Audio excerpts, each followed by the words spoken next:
So, welcome everyone to our Ask Me Anything about Floreo's content.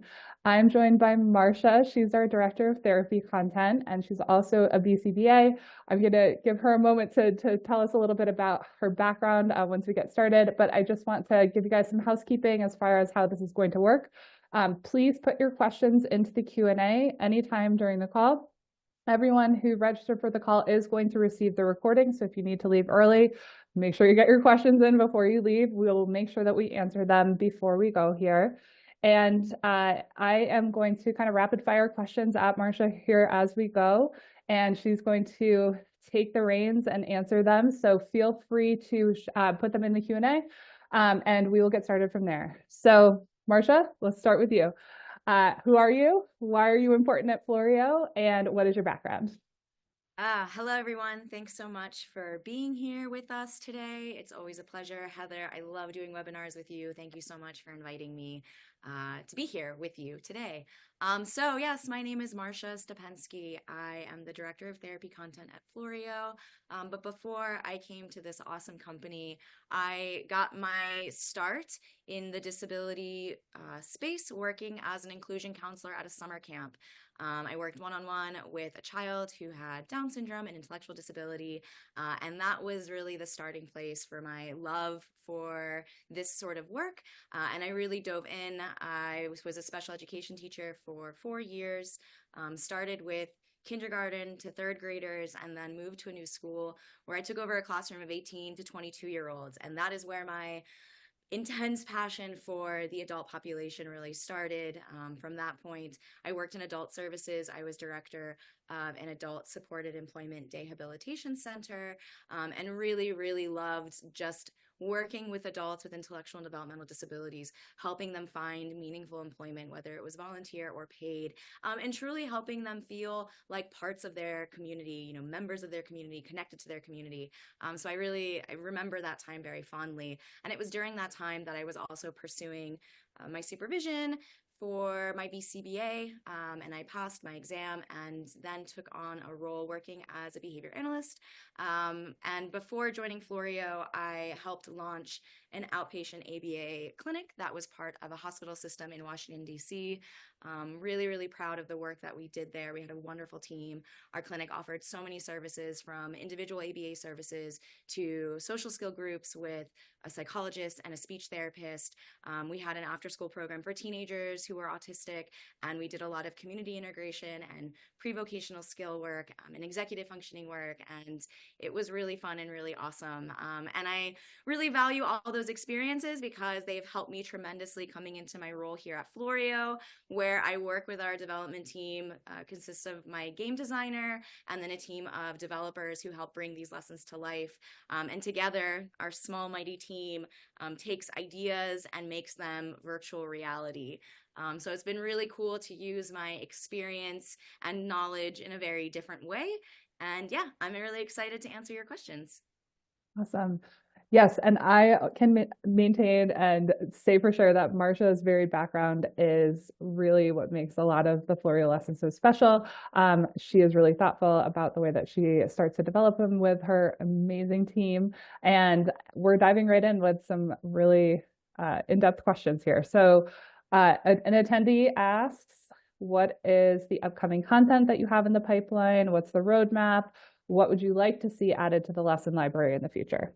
Wow, great question. So, what's coming up? So, right now we are wrapping up development on a lesson that we actually built in collaboration with one of our partners, Easter Seals of Southern California. We've been working with them on creating some custom content that will be added to our library and available to all of our Floreo users. But the lesson that we've been working on right now with them is it started as the original idea was just a car simulation. So, a VR experience to help kids learn how to tolerate the things that happen in a car ride, whether it's expected, like a traffic light, or unexpected, like there's construction at this traffic light here today. Learn to handle some of those events that might happen in the car. And really, the part that I'm most excited about is that it's not just a car simulation. We've built in opportunities to practice different coping and calming strategies in the lesson. So for those that are familiar with the Floreo Library, we have a lot of emotional regulation lessons, and they're incredible incredible. We have some fabulous guided meditation lessons in beautiful places like a crystal cave, like a snowy scene, and they're wonderful. But, one of the feedback that we've gotten from customers is that while I love this meditation lesson in a cave, my learners don't live in a cave, and we don't usually visit a cave. And so it doesn't necessarily feel like a real place for us to practice some of these skills. And so I'm really excited to release this lesson because I think car rides, transportation can be a point of anxiety for a lot of our learners, whether they don't know what's going to happen in this car ride and that might make them feel anxious, or we have to go on a different route today and that makes me upset. I don't know how to deal with that unexpected change. So I'm really excited to have a lesson where our learners can practice these really important skills in an environment that they find themselves every day, maybe multiple times a day. You're in a car, you're in a bus, you're on the metro. So that's a new lesson that will be coming out in the coming months. We're also working on some lessons, some conversational lessons that have older characters in them. So we have a whole bunch of teenage and young adult characters just waiting in the wings for our customers, and you'll be seeing them in the coming months. We'll be introducing them through some conversation social lessons. So really excited for that as well. And we're also working on an updated TSA lesson, which I'm super excited about. Again, for those who are familiar with our library, that those TSA lessons can be really helpful in teaching people what to expect if they're going on a trip, they're going to the airport. I had the benefit of being a teacher in Washington, D.C., and our school was walking distance to a metro, and the metro went to DC National Airport.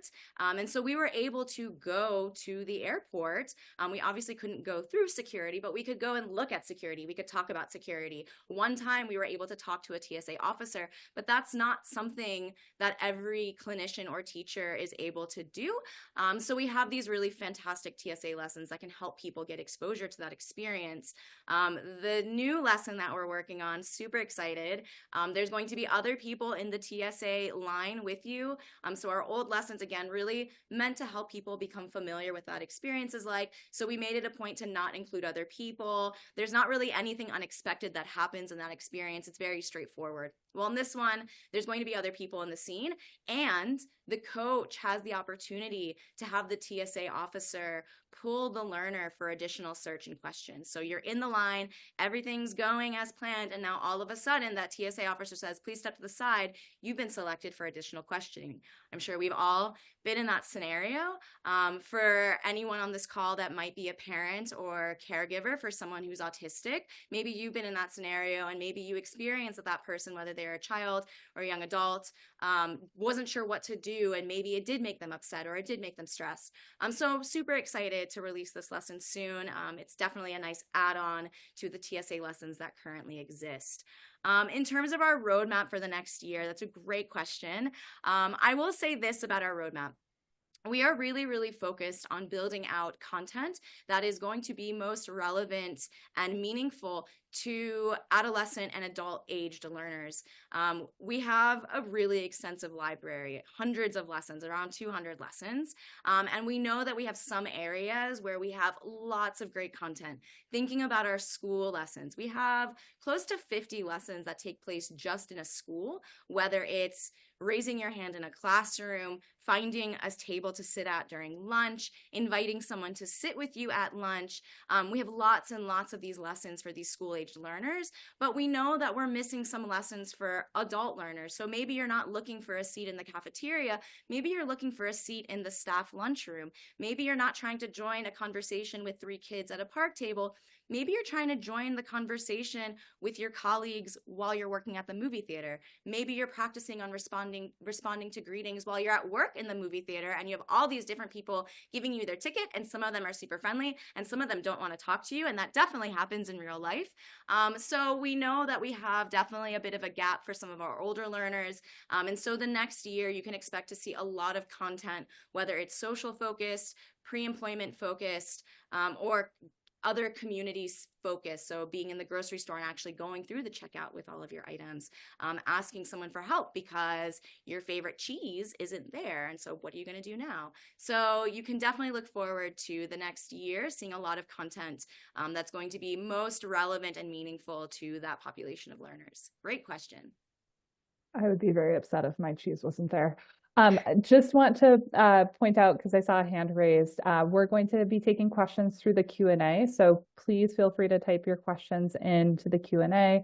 If you are having trouble with that, please send me a message and I will work with you. I can promote you to talk if that makes it easier. But we're going to try to keep things in the Q&A just to make things a little bit less chaotic on Marsha's side of things.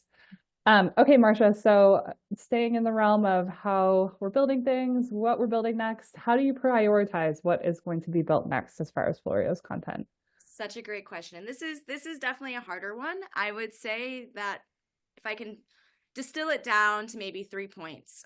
Number one, we start with customer feedback. So we do really listen to your asks, to the things that you love, to the things that bother you. You know, Heather is such a wonderful advocate for our customers. We have lots and lots of different Slack channels where she'll post about either content that people want to see. We also have a constructive criticism Slack channel. So when people come back to us with, this isn't working, this doesn't feel real, this feels unnatural, this character's head looks weird when they're talking to me.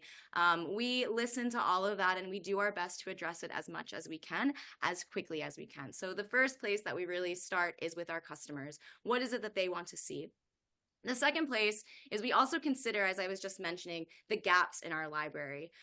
Our goal is to have a library that is cohesive and comprehensive. And my goal is to have a lesson library that supports learning and development across the lifespan. Whether you are a child learning, a young child learning foundational social skills, the foundational skills needed to learn and be a part of your world, or whether you are an adult working on building independence with activities of daily living, like getting around your neighborhood or putting your groceries away at home and knowing what items need to go in the fridge and what items need to go in the freezer or the pantry. So we also try to think about what experiences can benefit from being taught in VR and prioritize those as well.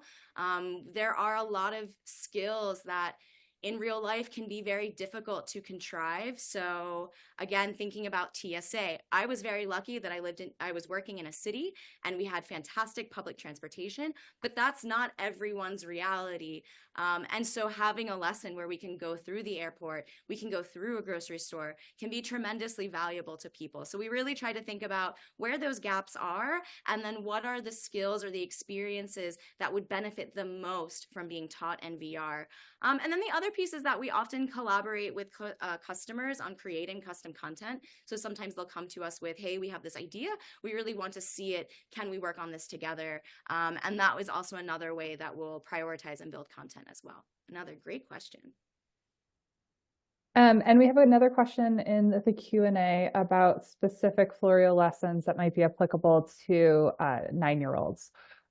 This person would like to know about if there's Floreo lessons to address traffic signals and also anything regarding potential abuse. Does Floreo have anything today that could address those?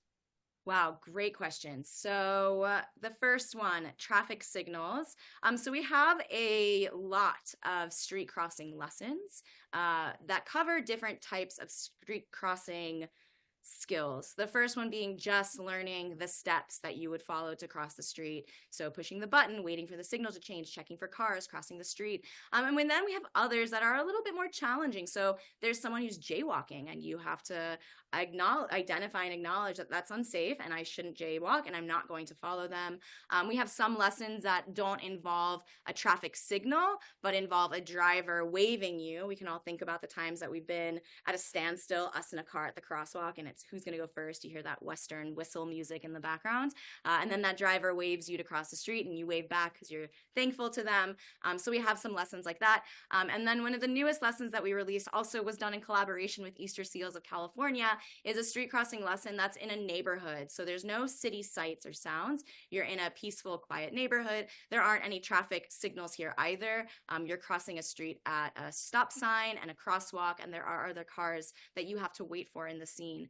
So those lessons could be a great starting point for working on crossing the street. And they can also be used if you do want to work on either identifying street signs, spending time talking about the traffic signal. So if you just wanted to focus on the walk and the don't walk, that those could be good lessons to work to use to work on that skill as well. So that was the first question. Sorry, the first part of the question was the street crossing. Heather, can you remind me what came next?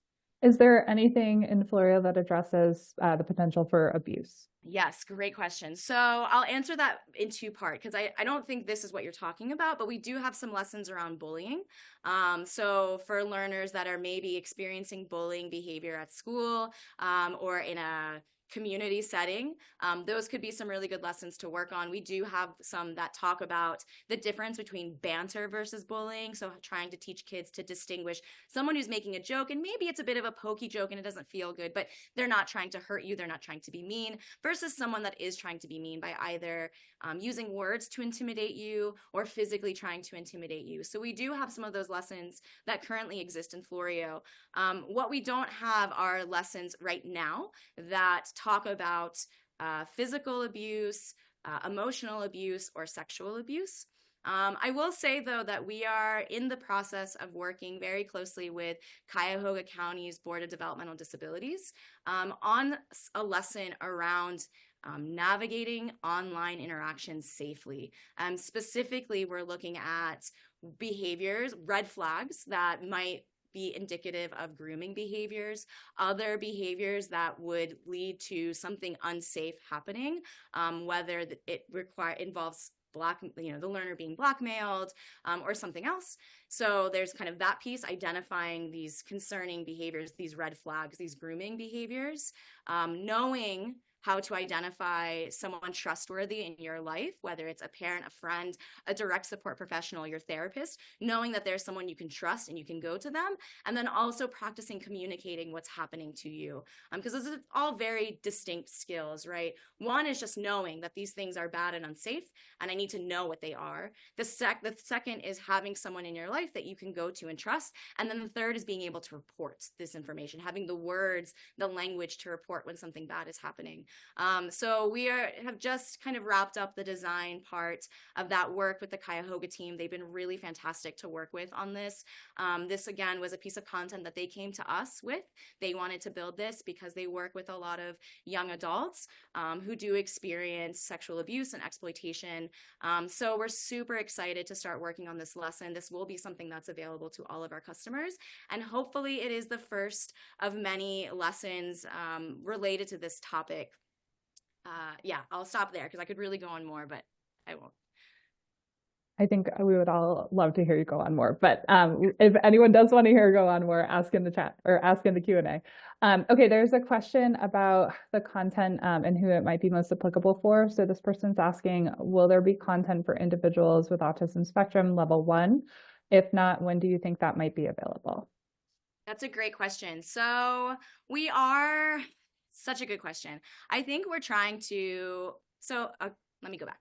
I'll say yes. We are planning to have content that would be more relevant and applicable to those with a level 1 diagnosis.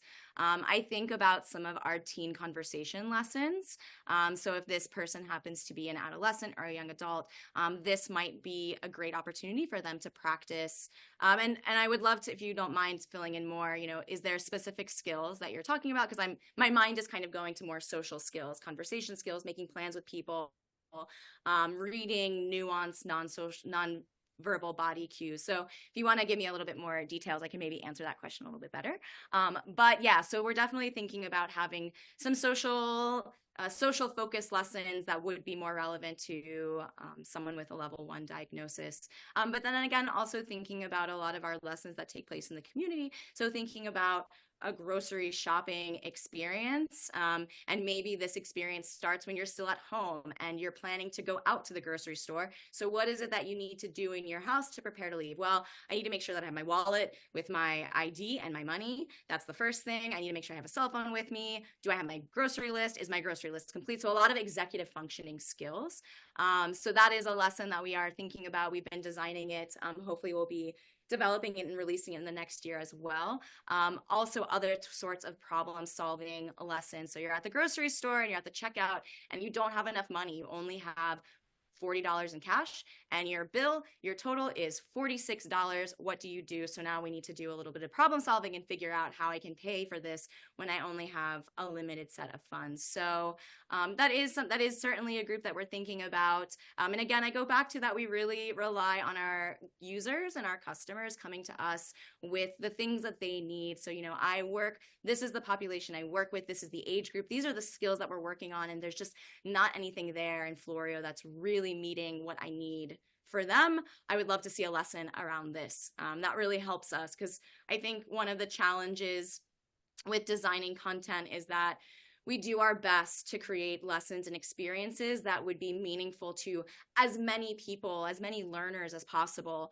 But, we are aware that it doesn't necessarily, it's not a good fit for everyone. And we do our best, like I said, to make it relevant to as many people as possible. And when there is opportunity to create multiple versions of a lesson, we do that. So you may have noticed, for anyone that's a current customer, that we're starting to release more lessons in kind of series, with our last one being the Chit Chat series. And that is very intentional. We want there to be multiple experiences that are differentiated, and that way it can meet the various different needs and levels of our learners. So using the Chit Chat lessons as an example, Chit Chat with Myra would be kind of a level 1 lesson, a starting place. You're just you and Myra. There's nothing in the background. There's no people to distract you. There's no sounds to distract you. Myra speaks in very short, concise, one sentence lines, so it's a little bit easier to understand her. And then if you go into Chit Chat with Alejandro,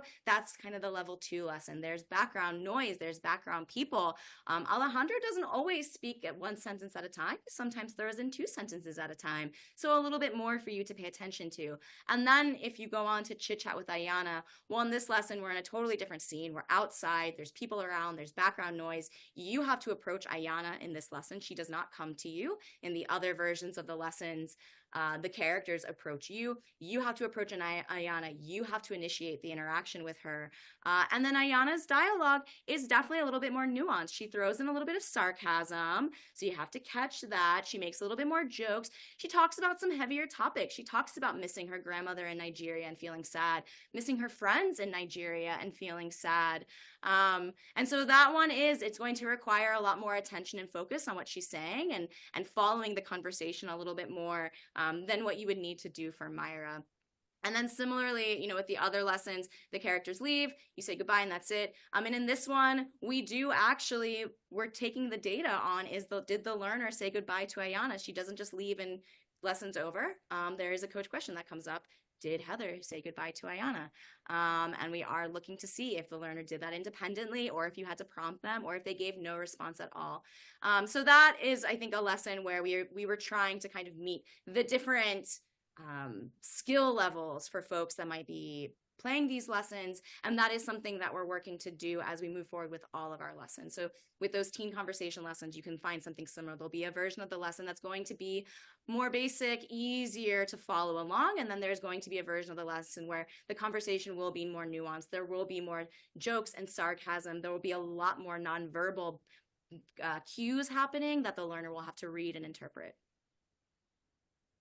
Okay, pivoting a little bit, we have a question that I think this person is familiar with the Floreo lesson library, because they're asking if we would ever consider making lessons with real people as opposed to animated characters like Floreo uses today for the most part. Is that possible? And does Floreo plan to do that? Yeah, great question. So yeah, using 360 video to make lessons. As of right now, we are not planning to do that. It doesn't mean that it will never happen in the future.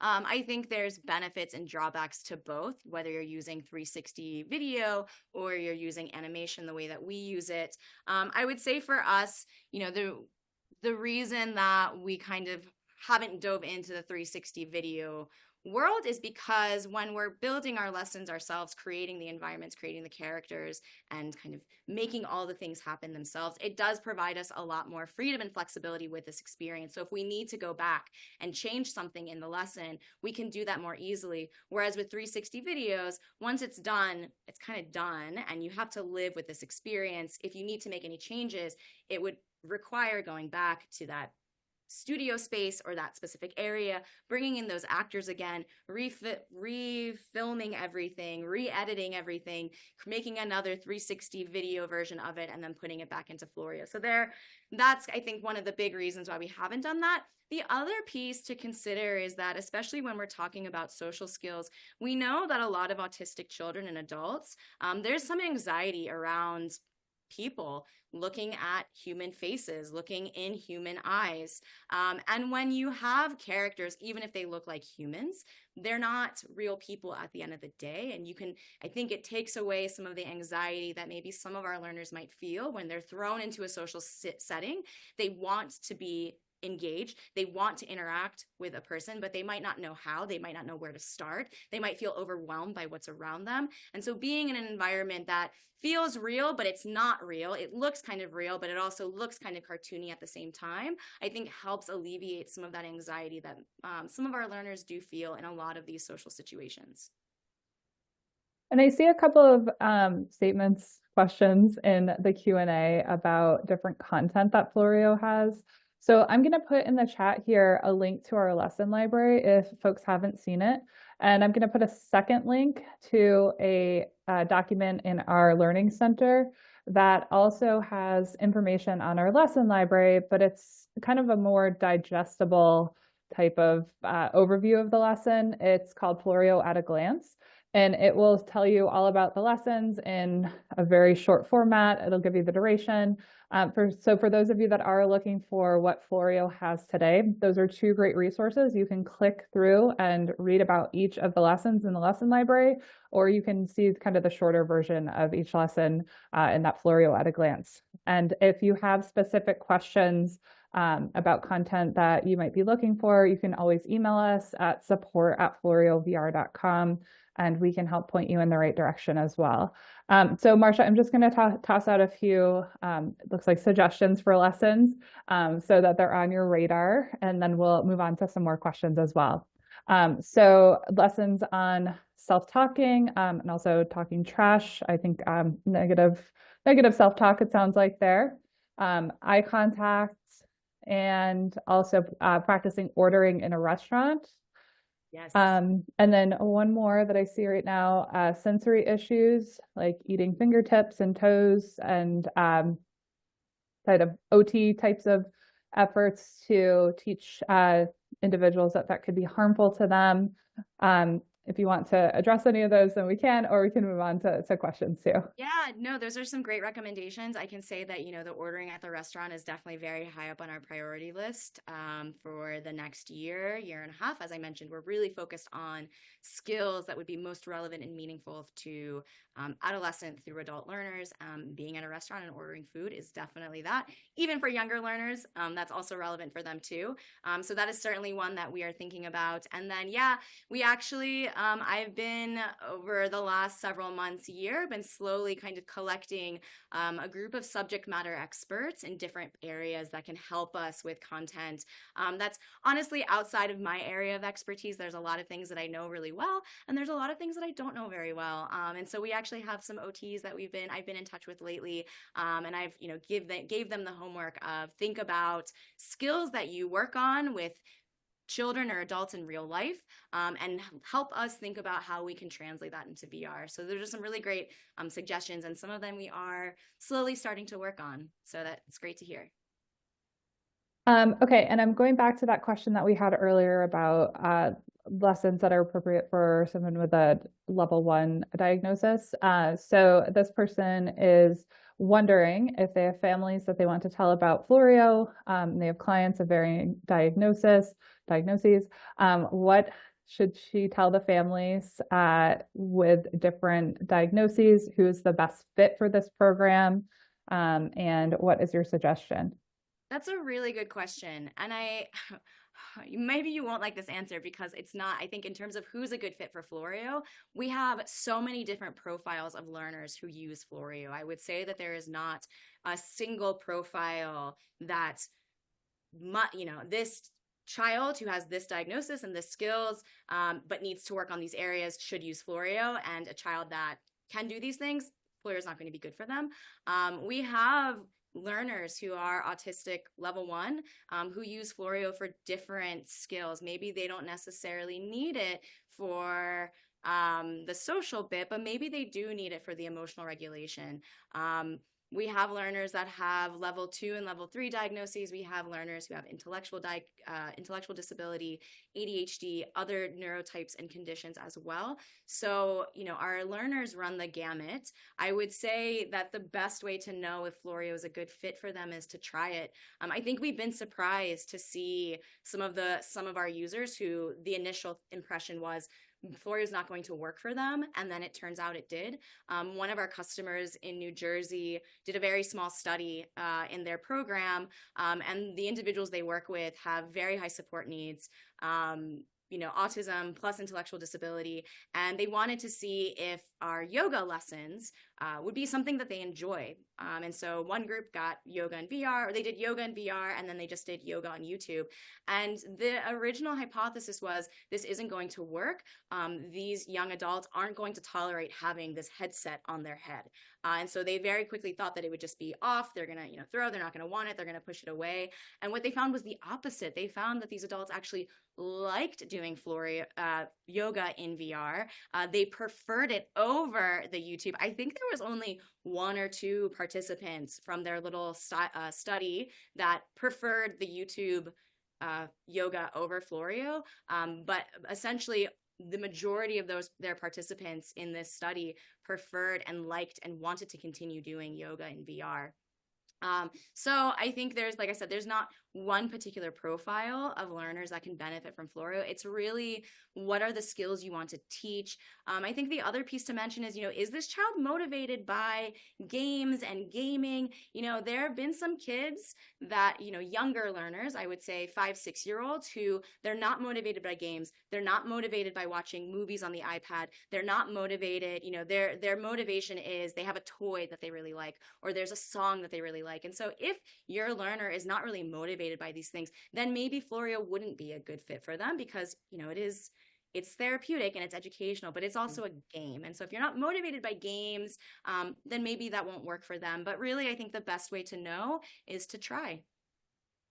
And I think that's a really nice segue into our next question. How do you balance educational value with fun for the lessons? Ooh, great question. So I would say that our learning objective is always at the forefront. What is it that we're trying to teach, and making sure that everything in this environment is adding to this goal of teaching. The elements of gamification and fun should enhance the objective and build on that learner's motivation.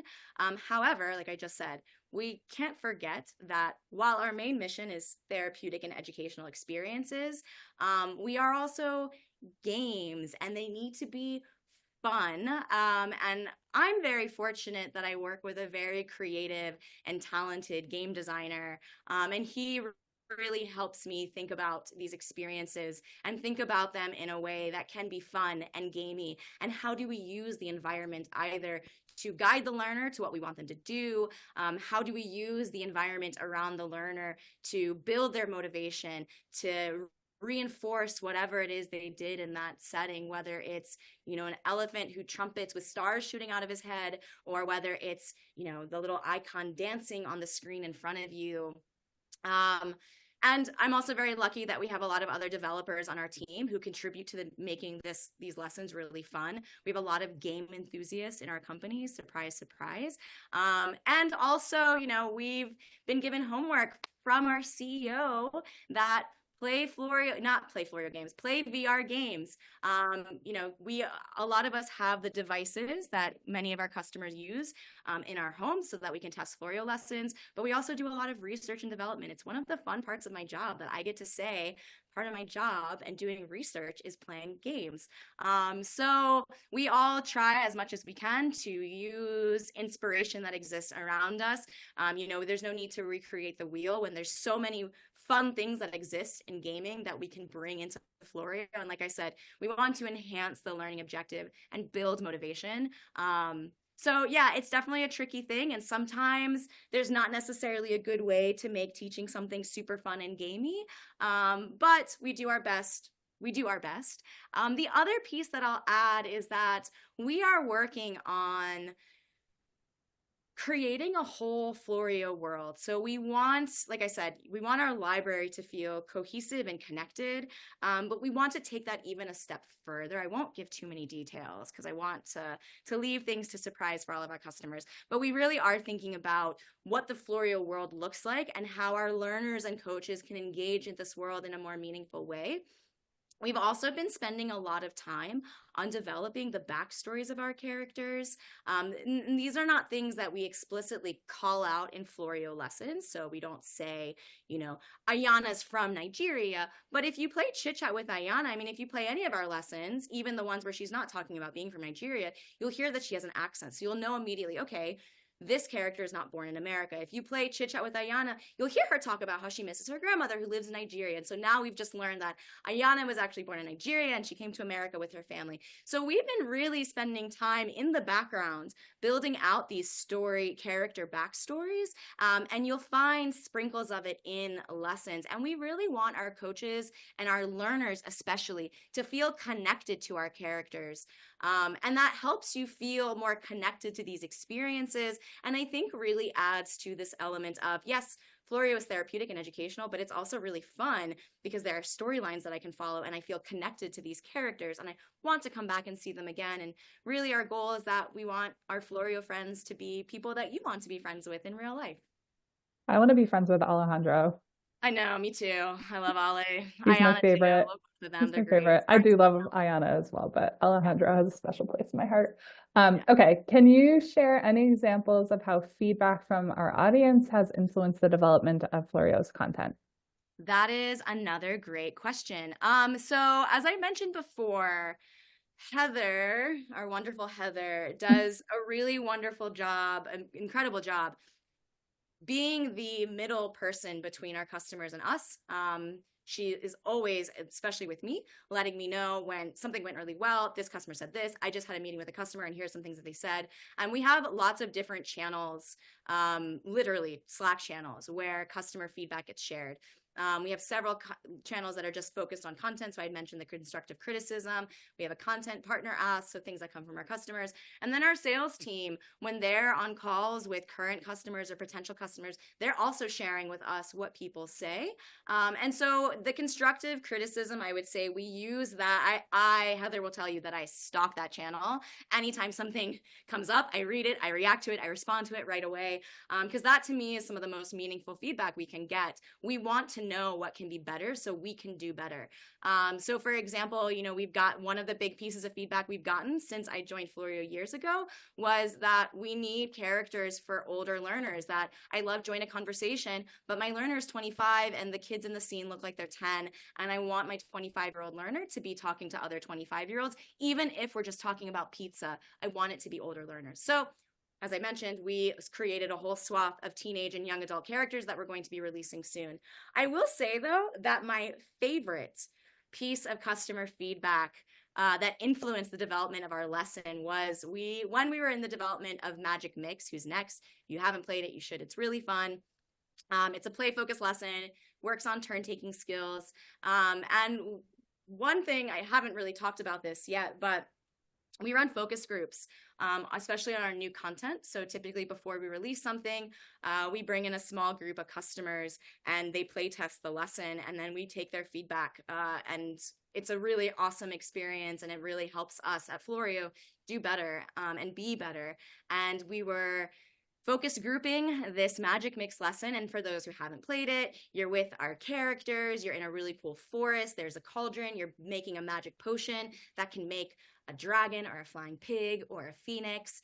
And as we were debriefing with the group, one of our customers said, she asked, why aren't they wearing costumes? They should be wearing costumes. They're standing next to a cauldron. They're making this magic potion. I feel like they should be in costumes. And it was so validating for us to hear, because internally we were having conversations around, do we put them in costumes? How much do we lean into this magical whimsy that we're introducing in this lesson? And we weren't really sure what to do with it, so we just left them in their plain people clothes.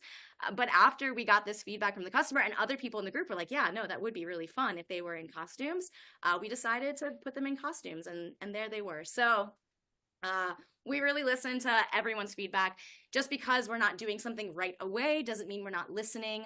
Sometimes it's a matter of resources, or we're kind of in the middle of something, and so we can't necessarily put it down and start this right now. But we are really listening, and we try to address the needs of our customers as efficiently as we can. And if you have suggestions from Marcia outside of this call, you can send them to us. So like she said, we share every single suggestion with the team so that they can decide how to prioritize it on the roadmap. So you can always email us, support@floreovr.com, and we'll make sure it gets to the right people. Okay, there's a question in the Q&A, but I'm not quite sure I understand it. So I'm going to ask it, but then maybe we can get some clarification. I do have other questions that we got from our Facebook group and our LinkedIn group, so I'm going to ask those, but just putting it out there, Marcia, maybe you understand something that I don't. Floreo is US based. Autism, ADHD, and other disabilities are worldwide. Is Floreo doing anything to help children and young adults? Yes. Floreo is.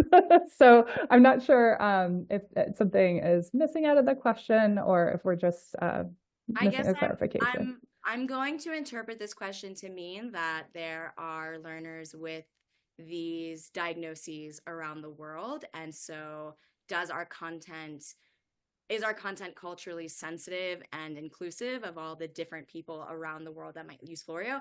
That's how I'm understanding the question. So I'm going to understand it that way. And please, an audience member who asked it, if I am way off base, get in there and correct me. But I'm going to kind of go from the cultural competence lens. So our lessons we do our best to create inclusive lessons, considering diverse cultures and diverse experiences, to make sure that they can be relevant to audiences around the world.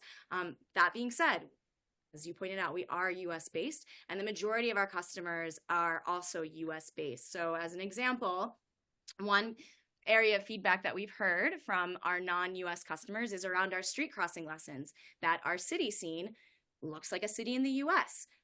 The drivers are driving on the other side of the road if you live in the UK or Ireland. The street signs don't look the way they look. The cars don't look the way they look. And so we are aware that these street crossing lessons are not going to feel the same, may not be as meaningful for our users in Ireland and the UK as they would be to our users in California and Texas and Chicago. And that is something that hopefully, as we move forward with Floreo, into the future, years into the future, my hope is that we do have lots of different environments and scenes. So whether you live in the UK or you live in America, you have a street crossing lesson that will work for you, and you have a place that looks familiar to you. I think, again, big dreams into the future, we have really fancy localization features in place so that if you are a customer in another part of the country, the lessons you see will actually look like places that are familiar to you. And maybe the characters are dressed in clothing that look familiar to you. But that's something that's definitely, like I said, that's a many years into the future. I wave my magic wand and get whatever I want. So like I said, we really try to do our best to think about all the different learners, coaches, all the different places that they live. And we do our best to make sure that every Floreo user can see a part of themselves in a character or in a lesson. So hopefully I answered your question. If not, please let me know.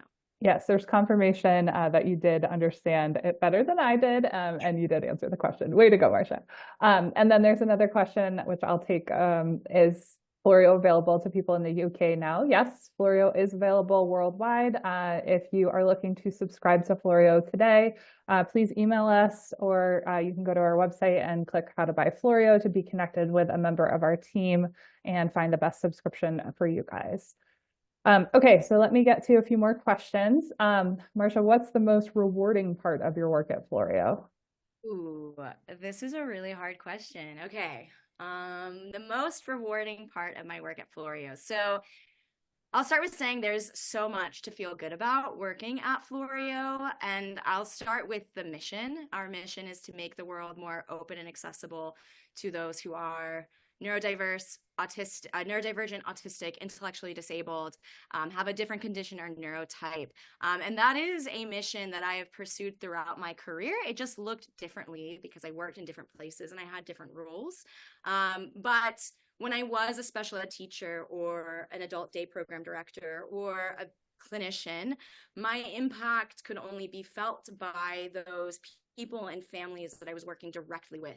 And that was incredibly meaningful to me. You know, the families I worked with as a clinician, I still think about many of them, and I am in touch with a few of them still.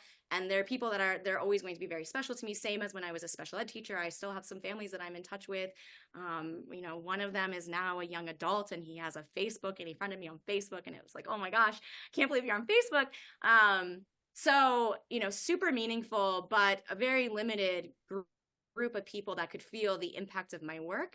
And I think something that makes Floreo feel so special is that my impact is a lot broader. You know, we have customers across the US, and that includes territories outside the continental US. And we also have customers in other parts of the world. And so you know, I don't necessarily have a good word to describe what it feels like. Fulfilling can be a part of it, but fulfilling doesn't even really express how much it means to me, knowing that, you know, I sit with my game designer and we put together a lesson about using your imagination to look at clouds. And no matter where you are in the world, there's likely clouds in your sky, and you can play that lesson and then look outside and see clouds outside your window. And that's a really cool feeling, knowing that we have such a huge impact, and can really change the lives of many, many, many people. It's, like I said, no words. The other piece that I really love and I find rewarding working at Floreo, I would be remiss if I didn't mention that I work with a fabulous team of people and I get the benefit of learning every day at work. Whether it's my boss mentoring me on how to be a better project manager, or it's my game designer who teaches me all the ways of game design and teaches me to think more like a game designer and less like a clinician, which he has. Our other game developers who teach me all the time about game development and bring their expertise to the conversations. And I cannot forget about the autistic adults that work in our company who push me to think deeper about what we're creating, why we're creating it, how we're creating it. So every day I get to learn something new and I try to show up to work being the best version of myself. And I just feel really grateful that I get to work at a company like Floreo. It really is my dream job, and I hope I get to stay for a long time. And that goes both ways too, because I learn so much from you on a daily basis. So we are grateful for, I know I speak for the team when I say that. We're grateful to have you too. Okay, I want to ask a couple more questions because I know we're coming up on almost an hour here. But if there are other folks live that have questions, please feel free to continue to put them in the Q&A. Can you share, Marcia, a particularly memorable success story or impact that Floreo's content has had on someone that you know about? Yes, I can. This is in no order of importance, but I'm going to share this one first because it is the most recent and it's in my heart, and I'll explain why. I'd kind of mentioned the cloud lesson. So Heather, you actually recently met with a parent, and in the meeting with you, she shared some really incredible feedback about our cloud lesson, Cloud Chronicles, Tales from the Sky. For those who aren't familiar, it is a lesson that is meant to help teach, encourage, enhance imagination, play skills. And so we use the concept of looking at clouds. I think a lot of us have memories where we've looked at a cloud and been like, that looks like a snail, that looks like a worm, that looks like a hat. And you make stories around it, or you just name them for what they are. And so when we were thinking about this concept of, using your imagination and playing with your imagination, so many different ways we can go. And I'll take credit for this. I came up with the idea for the clouds lesson. It was my baby. I talked a lot about my game designer. He actually had no feedback on the game. He was like, wow, this is actually a really good game, which was the first time that's ever happened.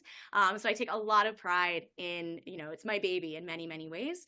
And so this parent was sharing with Heather that they have some property that they go to and they spend time at. They have some home projects. It's, out, lots of space, big open sky to look at clouds, and they have a young adult daughter, and they were on their way to their home, to this other property, and she spontaneously just started looking at the clouds and said, I see a rabbit, and started generalizing this skill into life. And this mom was saying that it was so fascinating, and they jumped on the opportunity, that they're always looking for ways to help her generalize her skills and practice skills that she's either working on VR or somewhere else into her day-to-day life. So that one, like I said, it's the most recent. It just happened last week, so it's in my mind, but also that cloud lesson is very near and dear to my heart. So when Heather shared this feedback with me, I was over the moon. I called my boss. I was like, listen to this. Can you believe it? It was honestly, I'm getting all flustered thinking about it, because it really was. It made me feel really, really good. Another amazing success story was we had a learner who's non-speaking, and they really loved the wild immersion lessons, in particular the iguana wild immersion experience. And one day just started saying iguana.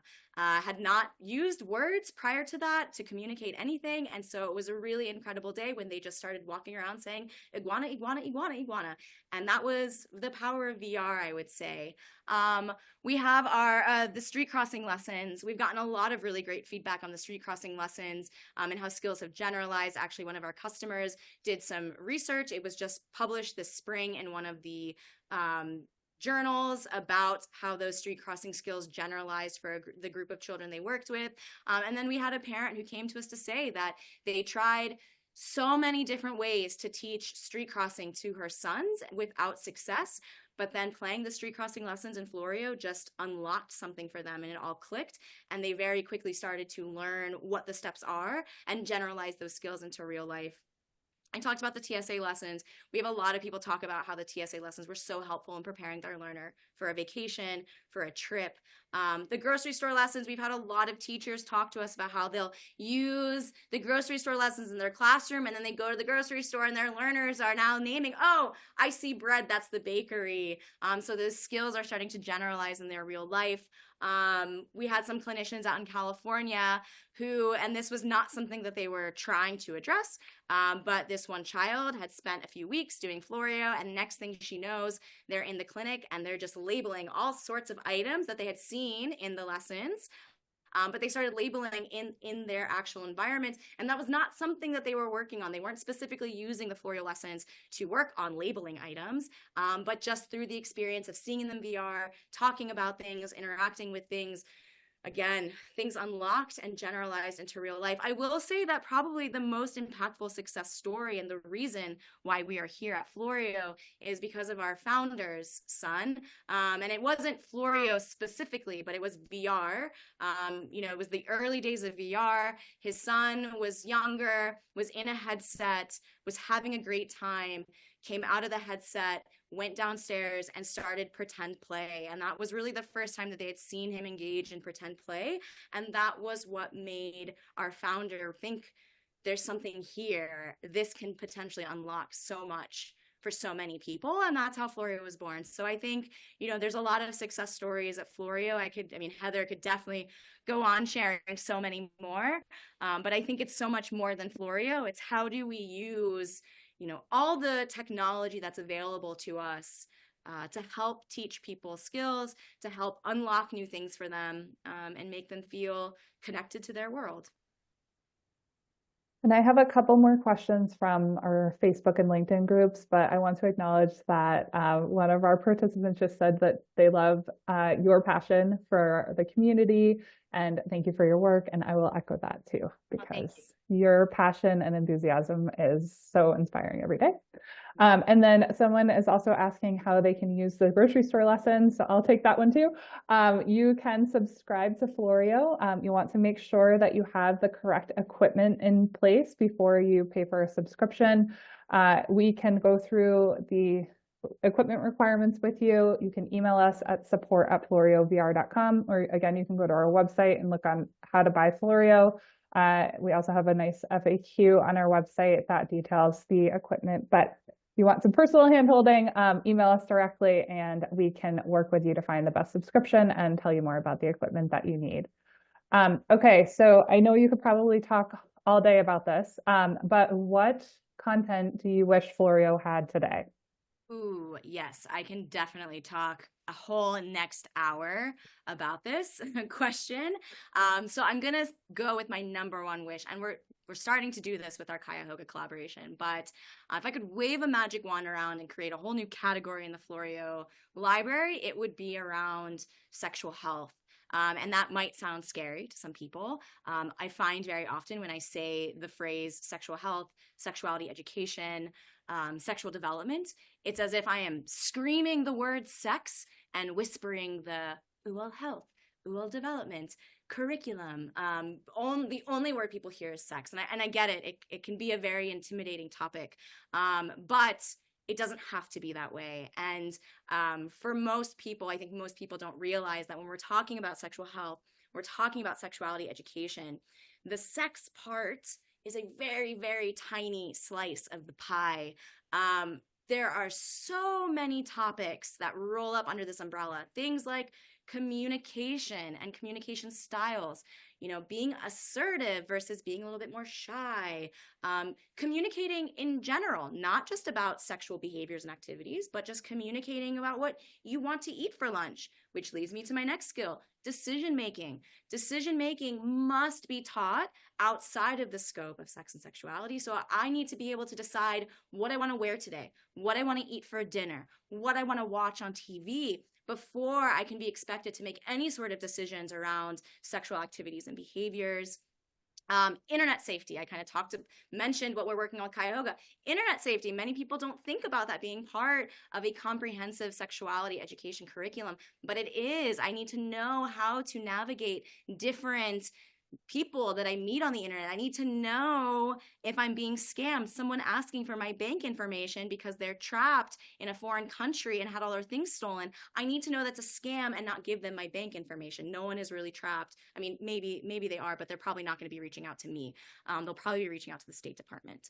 And same thing, like making friends, dating, talked about internet safety. So there's really so much that rolls up under this umbrella. And we had talked about the type of content that could benefit from being taught in VR.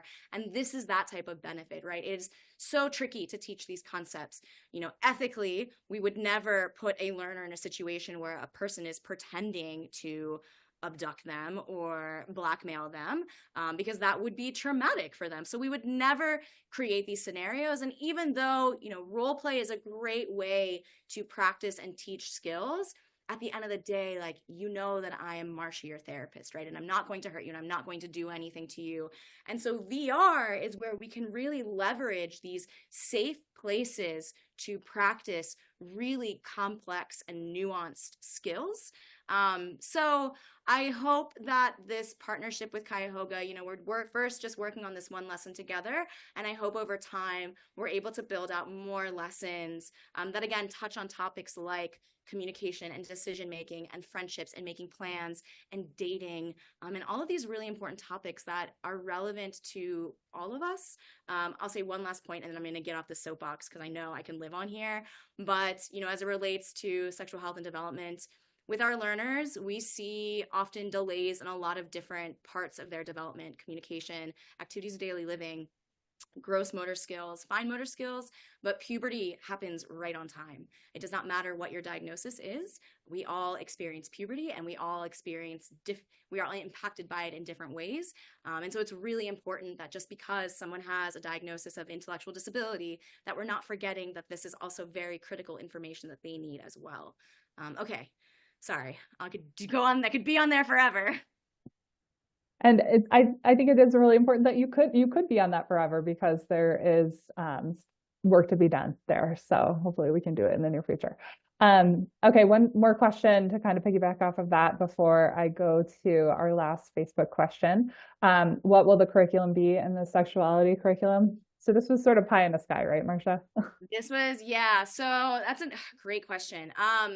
So I'll zoom out a bit. And in terms of curriculums, unfortunately, there is no gold standard curriculum that gets used across the country. In fact, sex ed isn't necessarily mandated to be taught in schools.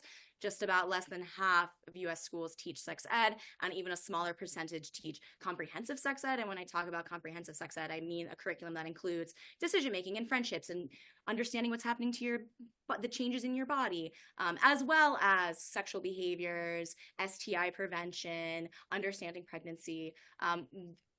There are places in the country that teach abstinence only education, or just HIV STI prevention, and that's not considered comprehensive sex ed. So we don't have a huge there's not like I said, a golden standard. There are some really stellar curriculums that have come out of different universities. One curriculum that I really like, it was developed by Catherine McLaughlin, and it's really also comprehensive and great. So Cuyahoga does have a curriculum that they use to teach. We pulled a little bit from that. We pulled from a few different places. I think the most important piece being that everything we do in Floreo, whether it's related to this topic or crossing the street, making plans with friends, we do use evidence-based strategies. We don't kind of make things up on our own. We're using interventions that we know work. So things like modeling, things like prompting, positive reinforcement. You see those across all of our lessons. And that is because we know that these are really good ways to teach skills. So the curriculums that we have been pulling from for this lesson are evidence-based. They do have scientific backing to them. Okay, and last question, because we have now got officially over an hour. And thank you so much for everyone who stuck with us for this long. We really appreciate it. So the last question for today, and I know this is going to be really hard for you because they're all your babies. What is your favorite lesson? That's a really hard one. So I already talked about Cloud Chronicles. I love that one. That is my baby. Play it if you haven't played it. Love Cloud Chronicles. That's a great one. Magic Mix is also another one of my favorites. It is so fun. What I love about that one is that I have personally played that lesson with lots of different types of learners with many different types of diagnoses. So folks that would probably have a autism level 1, level 2 diagnosis versus folks that have autism plus ID, they're not speaking, and they have high support needs. And everyone that's played this lesson has been able to access the lesson in a really meaningful way, and participate in the lesson, whether they are speaking whose turn is next or they're pointing at the character whose turn might be next. And one of my favorite parts of watching people play that lesson, for those who don't know, you are adding ingredients to a cauldron and you see the ingredient kind of fly into the cauldron. It's really cool. And 9 out of 10 people who play that lesson, you see them with their headset on throwing imaginary ingredients into the imaginary cauldron in front of them, because they don't have anything actually in front of them. They're in VR, but it is so much fun that you just can't help yourself throwing in it. So I would say Magic Mix is probably my favorite, and also Cloud Chronicles. And I will say that the other one that I really, really have a special place in my heart for is Reunite the Animals. I love that lesson. It is so fun. We tried so many new things in that lesson that we haven't done in Floreo before, and I think it was really successful. And then my last one is Peaceful Painting. Oh, I'm Love so glad you said that. I was going to say it if you Yeah, did love peaceful it. painting. If you haven't tried out peaceful painting, you should do it. You get to paint pictures and you can listen to music if you want to. You don't have to. And the best part about the music in that lesson is that I think, with the exception of one song, all of those songs were created by Florians, family members of Florians. So one of the songs was created by a contractor that we had worked with, and she's really talented with the harp. So she gave us some harp music. My boss's daughter played, she's a piano player, so she played a piano song for us. Our VP General Counsel, her daughter is a real life musician. She like makes music and plays shows. And so she loaned us some of her instrumentals for that music, or for that lesson. So love that lesson. So fun. And actually, Heather, it was your son, one of our interns, who told us that it's the best lesson in Floreo because it's awesome. And by intern, you mean beta tester and unpaid intern because Yes. he is not actually a Floreo He's not, yeah, employee. but he does test all of our lessons and provide us very valuable. We take the feedback of the children of Floreo very seriously I mean, those because, tweens, they're really, really critical. So they're a very yeah. hard audience to please. So pretty high praise. Well, thank you again, everyone, for joining us. And thank you, Marcia, for being so generous with your time and your thoughtfulness and details around all of these great questions. Everyone, if you are watching this in the future or you're with us today, we do host webinars at least monthly. The next one's going to be Floreo 101 at the end of this month. So if you are looking for the basics of how to use Floreo, that is a great place for you to start. And we will announce the other upcoming webinars as we settle on dates for them. So stay tuned, join our newsletter list if you haven't, follow our socials, send us your questions anytime outside of this call too, and we will hope to talk to you soon.